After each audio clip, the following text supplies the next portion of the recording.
बंदी छोड़ सतगुरु भोगेगा अपना किया रे, इसके ऊपर वीडियो बनाने की श्रृंखला जारी है।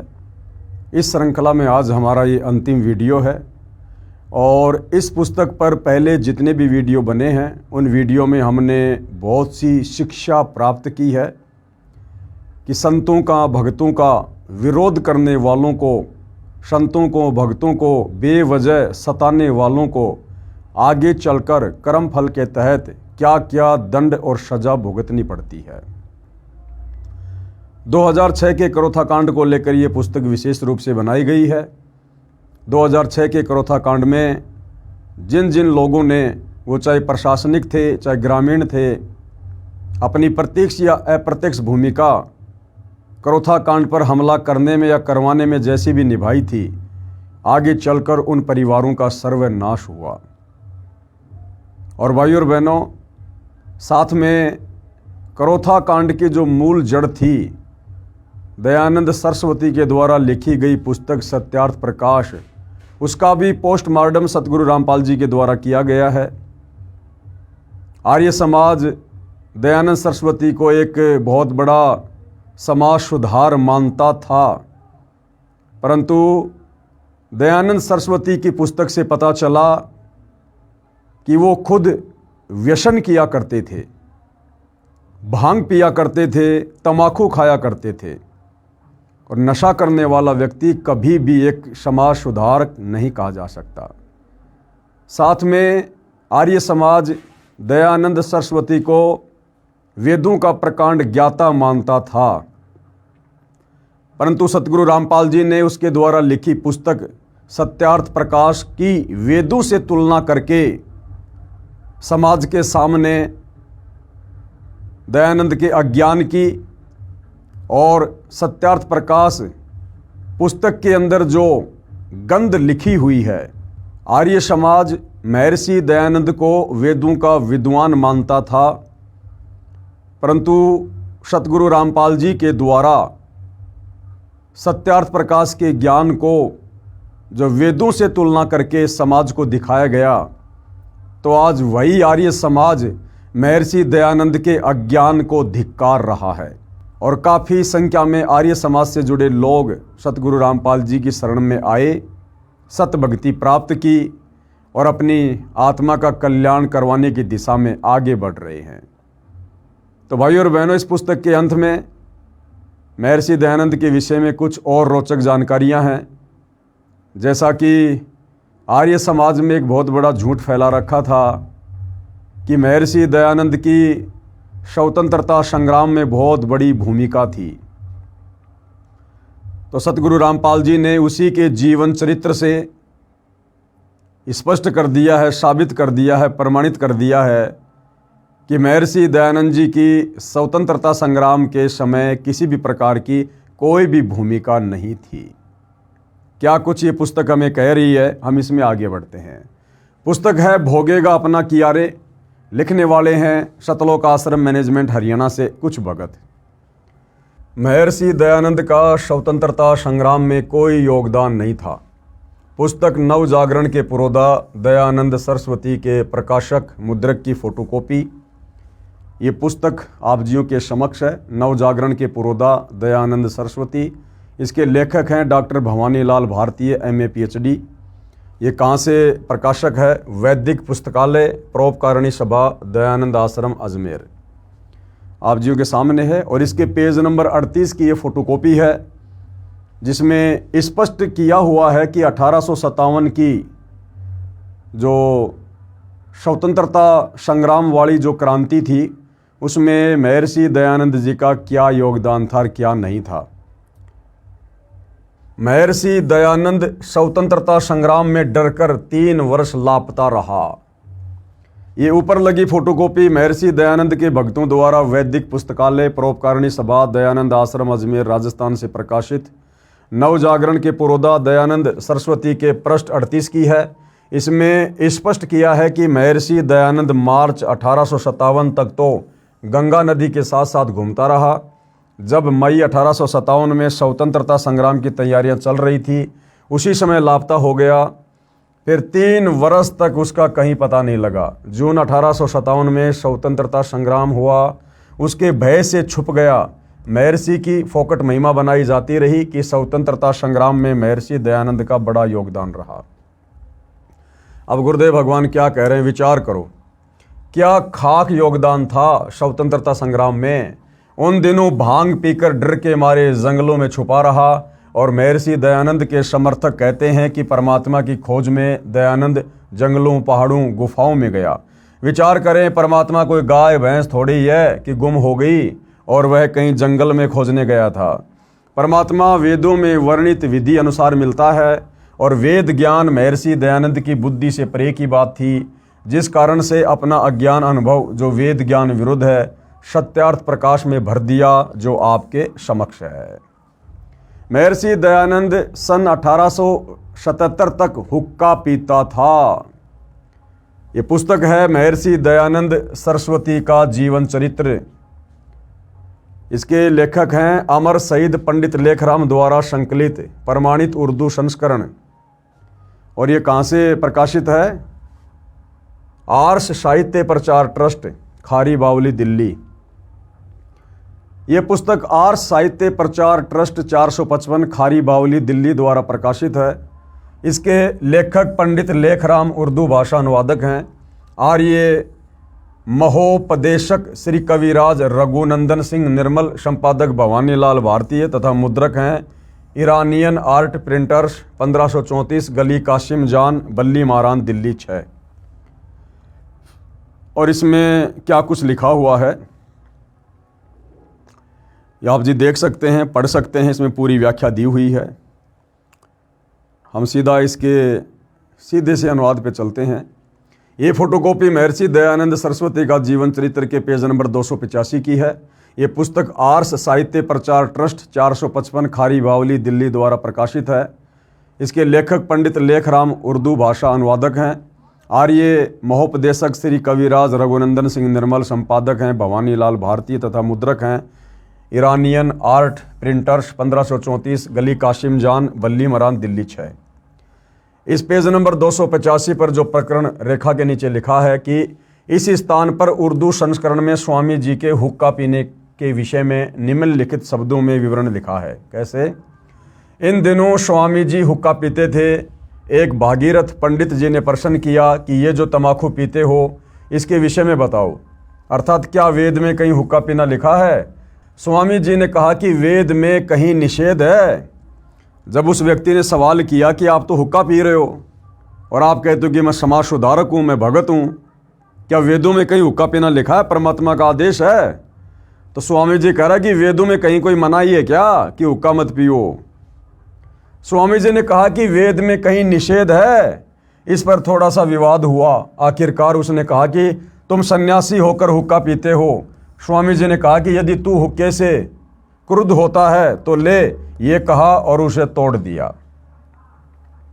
ये विवरण पृष्ठ की फोटोकॉपी का है, जिसका भावार्थ है कि एक भागीरथ पंडित ने स्वामी दयानंद से प्रश्न किया कि आप सन्यासी होकर हुक्का पीते हो, क्या वेद में हुक्का पीने की आज्ञा है? महर्षि दयानंद ने कहा कि वेद में हुक्का पीना मना भी तो नहीं किया है। फिर हुक्का तोड़ दिया। इससे स्पष्ट है कि महर्षि दयानंद सन 1877 तक भी तंबाकू का सेवन किया करते थे। एक हुक्का तोड़ने मात्र से संसार के हुक्के समाप्त नहीं हो गए, फिर खरीद लिया होगा। स्पष्ट है कि सन 1877 में महर्षि दयानंद जी हुक्का पीते थे। सन 1875 में आर्य समाज की स्थापना महर्षि दयानंद जी द्वारा की गई। स्वयं 2 वर्ष पश्चात तक हुक्का पी रहे थे, तंबाकू सेवन कर रहे थे। पूर्व में आप जी पढ़ चुके हैं कि महर्षि दयानंद भांग पीता था, तंबाकू खाता था, तंबाकू सूंघता था। स्वामी दयानंद खाक समाज का सुधारक था।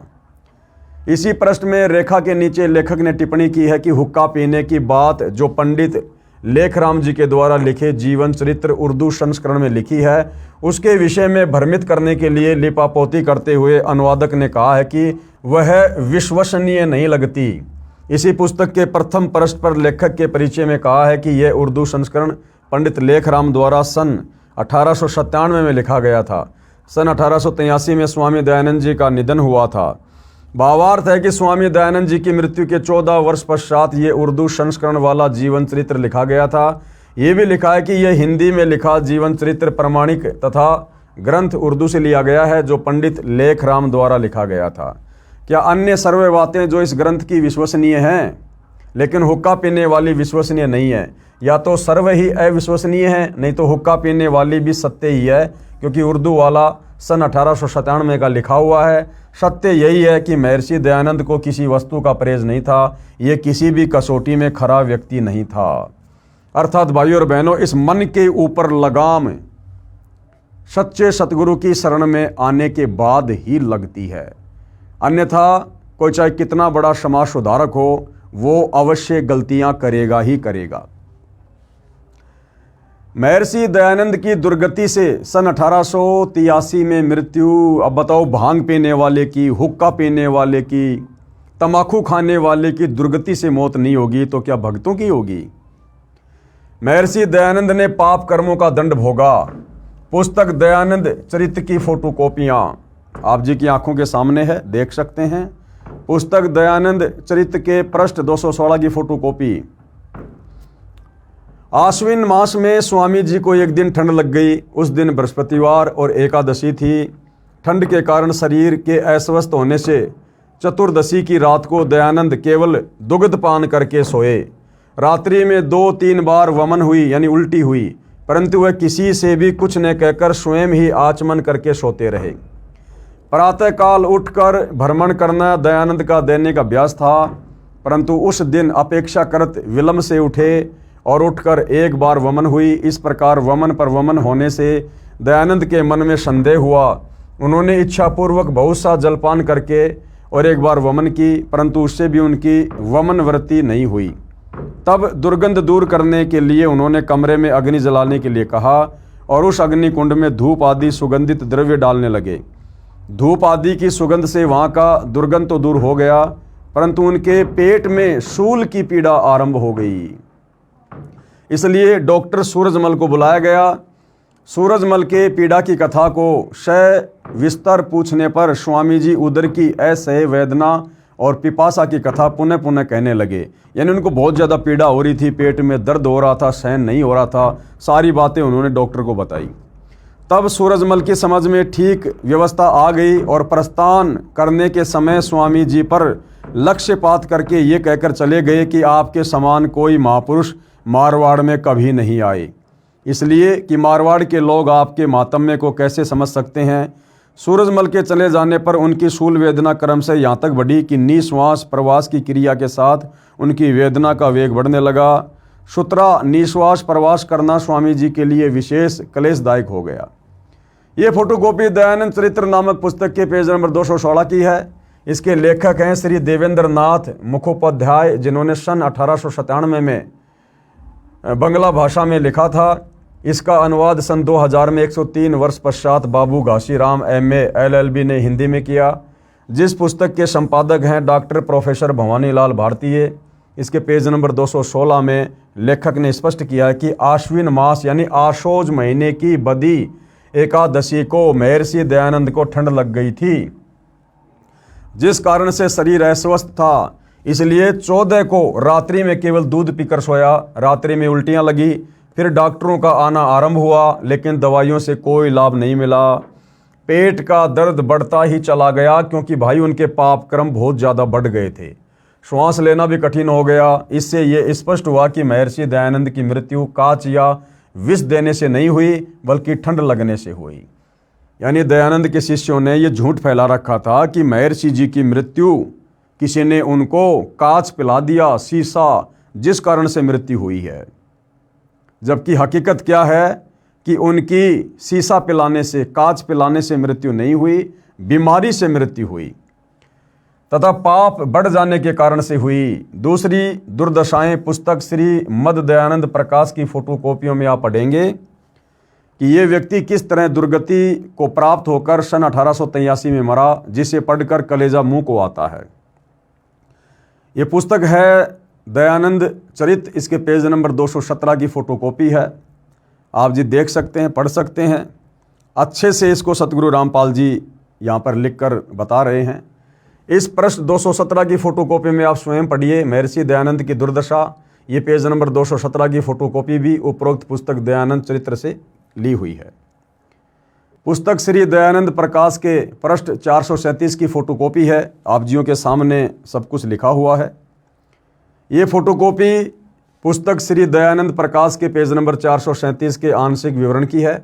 इसके लेखक व प्रकाशक तथा मुद्रक की भी फोटोकॉपी पहले लगा दी है। इसमें भी स्पष्ट है कि महर्षि दयानंद कई दिन से अस्वस्थ चल रहे थे। आश्विन बदी चतुर्दशी 14 संवत 1940 यानी सन 1883 को केवल दूध पीकर सोए। बस फिर उसके पाप ने इतना बल दिया कि उसको किसी भी औषधि से लाभ नहीं मिला। पाप अधिक बढ़ गया था, जिस कारण से औषधि विपरीत कार्य रिएक्शन करने लगी। आप पढ़िए आगे लगी फोटोकॉपियाँ जो पुस्तक श्री दयानंद प्रकाश की हैं, जो सार्वदेशिक आर्य प्रतिनिधि सभा 3/5 महर्षि दयानंद भवन नई दिल्ली से प्रकाशित है।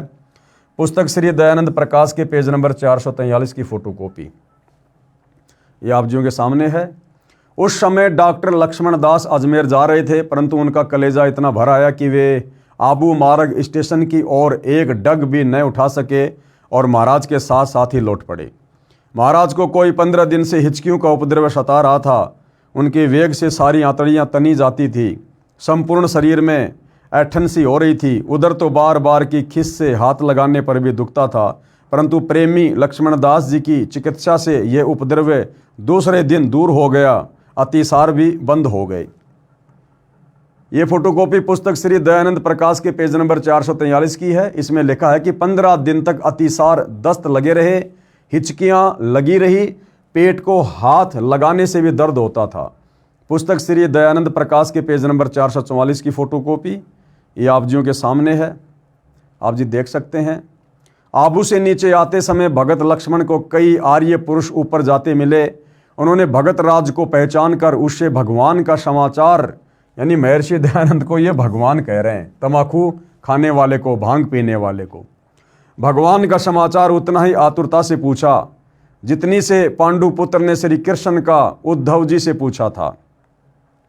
भगत ने व्यर्थ में आंसू बहाते हुए कहा, भगवान की अवस्था अति शोचनीय है कि भाई भगवान का बचना बड़ा मुश्किल है।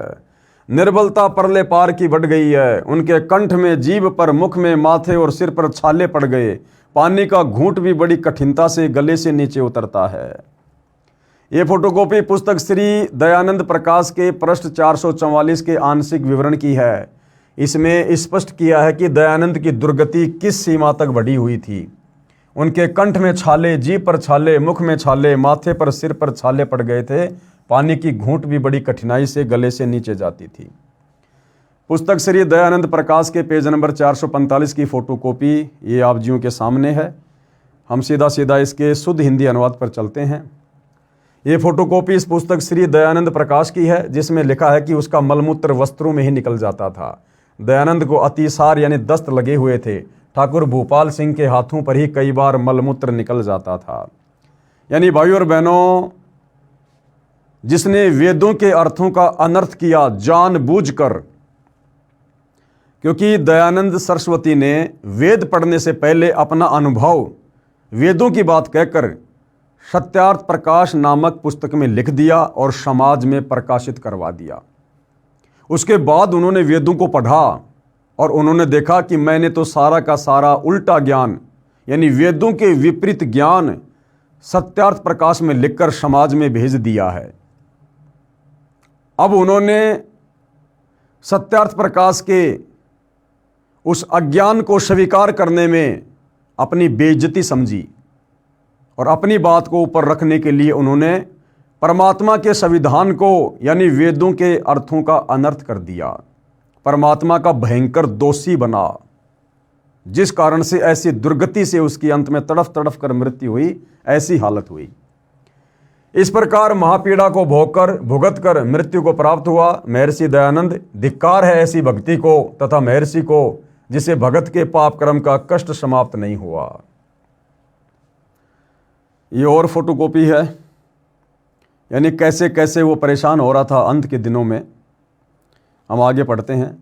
ये फोटोकॉपी श्रीमद दयानंद प्रकाश के पेज नंबर 446 447 के आंशिक प्रकरण की है। जिसमें लिखे विवरण को पढ़कर पता चलता है कि महर्षि दयानंद के ऊपर पाप कर्मों ने कैसा कहर बरसाया था। महर्षि दयानंद की दुर्दशा को देखकर कलेजा मुंह को आता है। आम आदमी यही सोचेगा कि इस व्यक्ति ने कितनी साधना की, फिर भी ऐसी दुर्दशा को प्राप्त होकर सन 1883 में 59 वर्ष की आयु में मरा। तो क्या रखा है भक्ति में, आम आदमी भी नास्तिक हो जाएगा। और काल भाई और बहनों यही चाहता है।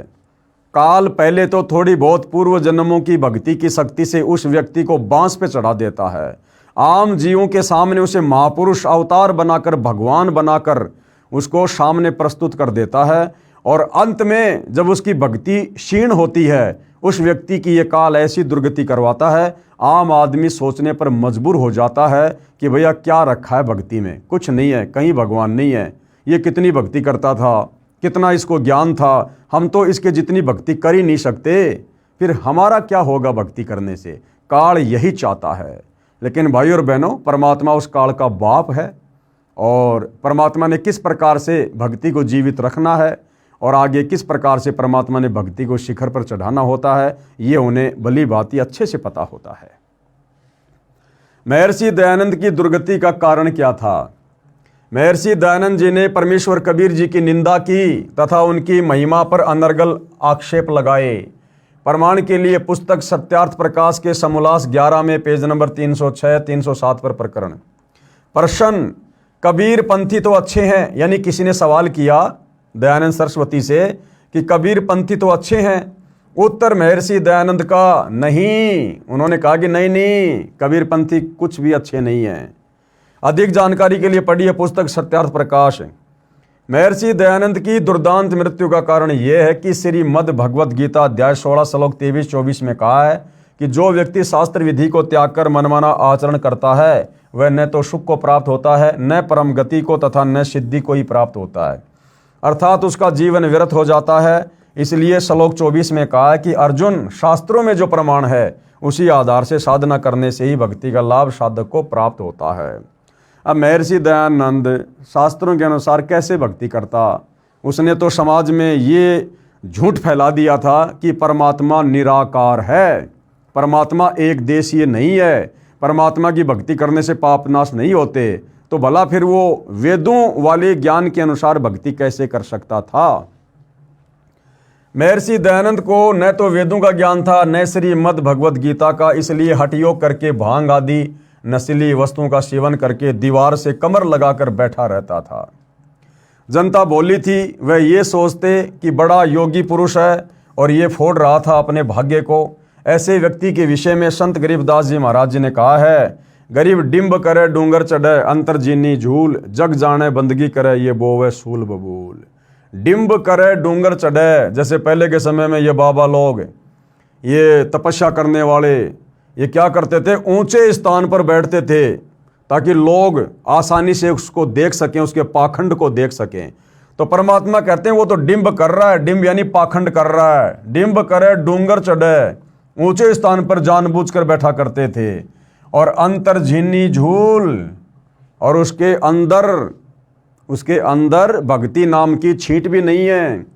और जग जाने बंदगी करे, दुनिया दूर से देखकर सोचती कि वाह वाह बाबा जी बड़ा भगत है, बड़ा भगत है, भक्ति कर रहा है। और परमात्मा कहते हैं ये तो बो है शूल बबूल, वो तो अपने रास्ते में कांटे बो रहा है, शास्त्र विरुद्ध साधना करके, पाखंड पूजा करके। महर्षि दयानंद को स्वयं निश्चय नहीं था कि क्या साधना की जाए। उदाहरण, पुस्तक नव जागरण के पुरोधा दयानंद सरस्वती के पेज नंबर 93 पर लिखा है कि महर्षि दयानंद गायत्री मंत्र का जाप करने को कहते थे। पुस्तक नव जागरण के पुरोधा दयानंद सरस्वती के प्रश्न नंबर 93 की फोटोकॉपी ये आप जियों के सामने है। मार्ग शीर्ष मास में ही वे राम घाट से चलकर बेलोन जिला बुलंदशहर आ गए। खेरा नामक एक स्थान पर पीपल के पेड़ के नीचे निवास किया। यहाँ भी गायत्री जप के उपदेश का कार्य यथावत चलता रहा। गायत्री मंत्र से अनभिज्ञ लोगों को न केवल मंत्र का पाठ ही लिख कर देते, साथ ही उसके नीचे 1000 का अंक भी लिख देते, जिसका अर्थ होता था कि इस मंत्र का सहस्त्र बार अभिष्ट है, यानी 1000 बार इसका जाप करो गायत्री मंत्र का। ये फोटोकॉपी पुस्तक नव जागरण के पुरोधा दयानंद सरस्वती के पेज नंबर 93 की है। इसमें स्पष्ट है कि महर्षि दयानंद गायत्री मंत्र का जाप करने को कहा करते थे। जबकि भाई और बहनों, चारों वेदों में और गीता जी में केवल एक ओम नाम का जाप करने का आदेश है, जो कि ब्रह्म तक की साधना है। महर्षि दयानंद सरस्वती का जीवन चरित्र, जिसके लेखक हैं पंडित लेखराम तथा अनुवादक हैं श्री कविराज रघुनंदन निर्मल, प्रकाशक हैं आर्य समाज नयाबास दिल्ली 6। इसके पेज नंबर 62 पर लिखा है कि महर्षि दयानंद अपने चेलों को सच्चिदानंद नाम जाप करने को कहता था।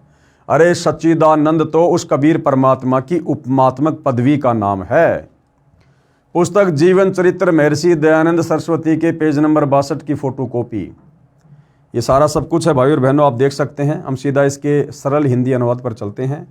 सत्यार्थ प्रकाश समोल्लास 11 पेज 263-264 में महर्षि दयानंद ने कहा है कि नाम जाप करने से कुछ नहीं होता। इससे सिद्ध है कि उन्होंने परमात्मा के नाम का जाप भी त्याग दिया था। देखिए photocopy Satyarth Prakash समोल्लास 11 page number 263-264 की, जिसमें नाम जाप को नकारा है तथा अपना अज्ञान विधान पुष्ट किया है कि केवल परमात्मा के गुणों का सुमरण करना चाहिए। सत्यार्थ प्रकाश समोल्लास 1 पेज नंबर 15 पर तथा यजुर्वेद अध्याय 40 मंत्र 15 के अनुवाद में स्पष्ट किया है कि जिस परमात्मा का नाम ओम है उसकी उपासना करें, यानी ओम नाम का जाप नहीं करना। ओम नाम जिसका है यानी काल का, उसकी उपासना करो। भावार्थ स्पष्ट है कि महर्षि दयानंद ओम नाम जाप करने के पक्ष में नहीं है। केवल हठयोग करना तथा भांग पीना, हुक्का पीना आदि बकवाद करके जीवन नाश कर गया तथा लाखों भोले अनुयायियों का जीवन नरक बना गया। मनमाना आचरण करके दयानंद की क्या दुर्दशा हुई, जो आप जी ने पढ़ ली है। सर्व मानव समाज से प्रार्थना है कि अब तो संभलो, करवा लो कल्याण, समय जा रहा है। भाई जिस भक्ति साधना को करते करते, जो कि शास्त्रों के विरुद्ध थी, महर्षि दयानंद की अंत में ऐसी दुर्गति हुई, तो भाई महर्षि दयानंद के पद चिन्हों पर चलने वाले आर्य समाजियों की यदि समय रहते सतगुरु रामपाल जी की शरण में आकर उनसे दीक्षा लेकर शास्त्र अनुकूल भक्ति शुरू नहीं की, तो क्या दुर्दशा होगी स्वयं सिद्ध है। परमात्मा कहते हैं, ये संसार समझदा नहीं, कहंदा श्याम दोपहरे नो, गरीब दास ये है वक्त जात है रोग इस पैरे नो। एक बार यदि इस पवित्र महापुरुष सतगुरु रामपाल जी के चरण कमल इस पृथ्वी लोक से उठकर वापस निज लोक सतलोक चले गए, उसके बाद में फिर भक्ति नहीं है धरती पर, फिर मोक्ष प्राप्ति का अवसर नहीं मिलेगा। अब समय है, उनकी शरण में आओ और अपनी आत्मा का कल्याण करवाओ। भावार्थ है कि मानव जीवन बार बार नहीं मिलता। शास्त्र विधि त्याग कर मनमाना आचरण करने वाले व्यक्ति का जीवन नष्ट हो जाता है। उदाहरण के लिए महर्षि दयानंद जो आप देख चुके हैं, यह मानव जीवन का समय जा रहा है, फिर इस पैरे अर्थात समय को याद करके दयानंद की तरह रोया करोगे। उपरोक्त निर्णय ज्ञान संत रामपाल जी महाराज द्वारा दिया गया है, जो एक अवतार ही कर सकता है, स्वयं परमात्मा ही कर सकता है, बता सकता है। इसलिए संत रामपाल जी महाराज इस धरती पर अवतार धार कर जन कल्याण के लिए शास्त्र विधि अनुसार साधना करवा रहे हैं। आप भी अविलंब प्राप्त करें, अपना तथा अपने परिवार व बंधुओं का भी कल्याण करवाएं। उसके बाद भाई और बहनों, ये यजुर्वेद अध्याय 40 मंत्र 15 की फोटोकॉपी है, जिसमें केवल एक ओम नाम के जाप का विधान है, जो वेदों के अनुसार भक्ति है। ये आप जी देख सकते हैं, साफ साफ लिखा हुआ है। ये फोटोकॉपी यजुर्वेद अध्याय 40 मंत्र 15 की है, जो महर्षि दयानंद द्वारा अनुवादित है। इसमें स्पष्ट है कि महर्षि दयानंद ने अनुवाद अनुचित किया है तथा सिद्ध किया है कि ओम नाम वाच्य अर्थात जिसका ओम नाम है उस ईश्वर का सुमरण कर, न कि ओम का। जबकि मंत्र 15 के मूल पाठ से स्पष्ट है कि ओम नाम का जाप करो भाई, विशेष कसक के साथ में करो और मानव जीवन का मुख्य कार्य जानकर करो। भावार्थ है कि ओम नाम का सुमरण कार्य करते करते करो, विशेष श्रद्धा के साथ सुमरण करो तथा मनुष्य जीवन का मुख्य कर्तव्य जानकर ओम नाम का सुमरण करो। ये है यथार्थ भाव यजुर्वेद अध्याय 40 मंत्र 15 का। और महर्षि दयानंद जी क्या कह रहे थे कि जिसका ओम नाम है उसका ध्यान लगाओ, ओम नाम का जाप नहीं करना। ओम नाम जिस भगवान का है उसका सुमरण करो। बिल्कुल वेदों के विपरीत अर्थ। महर्षि दयानंद ओम नाम के जाप के पक्ष में नहीं थे। अन्य प्रमाण सत्यार्थ प्रकाश समोल्लास 1 पृष्ठ 15 पर भी है। कृपया देखें फोटोकॉपी जो नीचे लगी है, इसमें भी स्पष्ट किया है कि ओम जिसका नाम है, जिसका नाश कभी नहीं होता, उसकी उपासना हठयोग करनी चाहिए, न कि ओम नाम का जाप। अब ओम नाम जिसका है भाई, वो तो काल है और काल अविनाशी नहीं है, उसका तो जन्म और मृत्यु दोनों है। ये प्रथम समोल्लास में लिख रखा उसने सत्यार्थ प्रकाश में, पेज नंबर 15 पर। ओम आदि नाम सार्थक है, जैसे ओख है, आगे क्या लिख रखा देख लेना भाई, आपके सामने है ये। आगे पुस्तक सत्यार्थ प्रकाश के समोल्लास 11 पेज नंबर 263 264 की फोटोकॉपी है। और इसमें सवाल किया है, परमेश्वर निराकार है, वह ध्यान में नहीं आ सकता, इसलिए मूर्ति का होना आवश्यक है। भला कुछ भी नहीं करें तो मूर्ति के सामने जाते हैं, तब कुछ परमेश्वर का स्मरण करते और नाम लेते हैं। स्वामी जी ने उत्तर दिया, जब परमेश्वर निराकार है तब उसकी मूर्ति नहीं बन सकती। यानी स्वामी जी तो क्या कहें उनको, दयानंद सरस्वती परमात्मा को निराकार मानता है, जबकि वेदों में परमात्मा साकार है, मनुष्य दृश्य है, सिंहासन पर बैठा है, राजा की तरह देखने योग्य है। तो यहाँ पर उन्होंने परमात्मा को निराकार सिद्ध किया है, ये आप जियों के सामने है। ये फोटोकॉपी सत्यार्थ प्रकाश के समोल्लास 11 पेज नंबर 263 264 के संबंधित प्रकरण की है।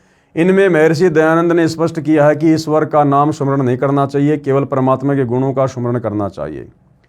उपरोक्त प्रमाणों से स्पष्ट हुआ कि महर्षि दयानंद ओम नाम का जाप भी नहीं करता था। ये भी स्पष्ट हुआ कि उनको निश्चय भी नहीं था कि परमात्मा प्राप्ति का मार्ग कौन सा है, इसलिए किसी को कहता था सच्चिदानंद नाम का जाप करो, किसी को कहता था गायत्री मंत्र 1000 बार जाप करो, किसी को कहता था कि ईश्वर का नाम स्मरण करने से कुछ नहीं होता।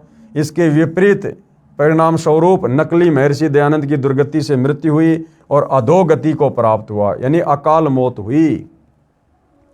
नाम जाप से मोक्ष संभव है या नहीं है? महर्षि दयानंद जी ने स्पष्ट किया है कि किसी मंत्र अर्थात ओम राम आदि से कोई लाभ नहीं होता। उदाहरण भी दिया है कि मिश्री कहने से मुख मीठा नहीं होता। सूक्ष्म वेद में परमात्मा ने कहा कि मिश्री कहने से मिश्री का गुण तो प्राप्त नहीं होता, परंतु मिश्री जिस पदार्थ से मुख मीठा होता है उसको प्राप्त करने के लिए मिश्री नाम जाप करना पड़ेगा। जैसे मिश्री लेने के लिए बाजार में गए, हम वहाँ जाकर कहेंगे कि मिश्री देना तो मिश्री मिलेगी। यदि हम कुछ नाम मिश्री बोलेंगे नहीं और मिश्री के गुणों का मन ही मन में चिंतन करते रहेंगे तो मिश्री नहीं मिलेगी। मिश्री को प्राप्त करने के लिए मिश्री के नाम का जाप करना ही पड़ेगा। ठीक इसी प्रकार परमात्मा प्राप्ति के लिए राम का नाम जाप करना पड़ेगा। कौन सा राम? आदि राम, कबीर राम, वो सार नाम जाप करना पड़ेगा, सतनाम जाप करना पड़ेगा, तब वह परमात्मा प्राप्त होगा जिसमें वे सर्व गुण हैं जिनके लिए परमात्मा को प्राप्त करना चाहते हैं। परंतु राम का नाम भी वास्तविक हो, दशरथ पुत्र वाला नाम नहीं चलेगा, राम राम राम राम राम। यदि वास्तविक नाम नहीं है तो भी परमात्मा प्राप्ति नहीं हो सकती। जैसे मिश्री के स्थान पर हम मटर मटर मांगेंगे तो मटरी मिलेगी, मिश्री नहीं। मिश्री के लिए मिश्री नाम ही उच्चारण करना पड़ेगा। उदाहरण दिया गुरुदेव भगवान ने, जो हमने पहले भी पढ़ा था। एक ग्रामीण व्यक्ति का लड़का दिल्ली की कॉलोनी दरियागंज में नौकरी करता था। वह मकान किराए पर लेकर परिवार सहित रह रहा था। एक दिन उसके पिताजी ने उसके पास मिलने के लिए जाना चाहा। उसका पता था दरियागंज हनुमान मंदिर के सामने, मकान नंबर फला फला। पिताजी ने दिल्ली में जाकर पूछा कि गशागंज कहाँ पर है। वहाँ के व्यक्तियों ने कहा कि गशागंज नाम की कोई कॉलोनी नहीं है। सारा दिन भटक कर पिताजी वापस घर लौट आया। लड़के ने घर जाकर पूछा कि पिताजी आप आए नहीं, मैं आपका इंतज़ार कर रहा था। पिता ने उत्तर दिया कि बेटा मैं सारी दिल्ली में पूछता रहा, किसी ने गशागंज नहीं बताया। लड़के ने कहा पिताजी आपने दरियागंज पूछना था, तब मिलता। पिताजी ने कहा कि भाई दरियागंज और गशागंज एक ही तो हैं। विशेष हरियाणा प्रांत के फरीदाबाद जिले के व्यक्ति दलिए यानी खिचड़ी को दरिया तथा गशा कहते हैं, इसलिए उस ग्रामीण ने दरियागंज के स्थान पर गशागंज नाम से लड़के का मकान खोजना चाहा, जो नहीं मिला। इसलिए वह मकान दरियागंज वास्तविक नाम से पुकारने से ही मिलना था। ठीक इसी प्रकार परमात्मा को भी उसके असली शास्त्र सम्मत नाम से पुकारेंगे तभी मिलेगा। अब राम का वास्तविक नाम कौन सा है, उसके लिए कृपया पढ़िए पुस्तक ज्ञान गंगा। पुस्तक प्राप्ति के लिए इन नंबरों पर संपर्क करें। मेरे पूज्य गुरुदेव स्वामी राम देवानंद जी महाराज 108 वर्ष की आयु पूर्ण करके सतनाम 2 अक्षर का स्मरण करते करते शरीर त्याग गए। मेरे दादा गुरुजी पंडित चिदानंद जी, जिनका आश्रम गांव गोपालपुर में तहसील खरकोदा जिला सोनीपत हरियाणा प्रांत में है, 80 वर्ष की आयु में नाम स्मरण करते करते बैठे बैठे शरीर छोड़कर गए। मेरे परम पूज्य परमेश्वर कबीर जी 120 वर्ष की लीला में आयु में सशरीर शवधाम चले गए। गांव बरहाना में मौत का तांडव, यानी करोथा कांड के बाद करोथा वाले हमले में जिन जिन गांवों के लोगों ने जिस प्रकार की भी गलत भूमिका किसी के बहकावे में आकर या काल प्रेरणा से करोथा कांड के समय निभाई, उन परिवारों के ऊपर आगे चलकर कितना पहाड़ टूटा, परिवार के परिवार सर्वनाश को प्राप्त हुए। ये कुछ यहाँ पर जिक्र किए गए हैं जो हम पहले पढ़ चुके हैं। ये नाम है उसका, उसके पिता का नाम है, और मोटरसाइकिल में दुर्घटना हुई। ये संतू है, जगते उसके पिता का नाम है, हार्ट अटैक से मौत हुई। इस प्रकार से भाई और बहनों सभी को अपना कर्मफल भोगना पड़ा है। हमने इस पुस्तक से यही शिक्षा लेनी है कि हमने कभी भूलकर भी किसी के बहकावे में आकर, किसी के भ्रमित करने से, देखा देखी में, भेड़ चाल में चलते हुए, साधु संत महात्मा तो छोड़ो, हमने आम व्यक्ति की निंदा करके परमात्मा का दोषी नहीं बनना है। अन्यथा हमारी भी उसी दुर्गति से मृत्यु होगी जिस दुर्गति से इन तमाम लोगों की हुई।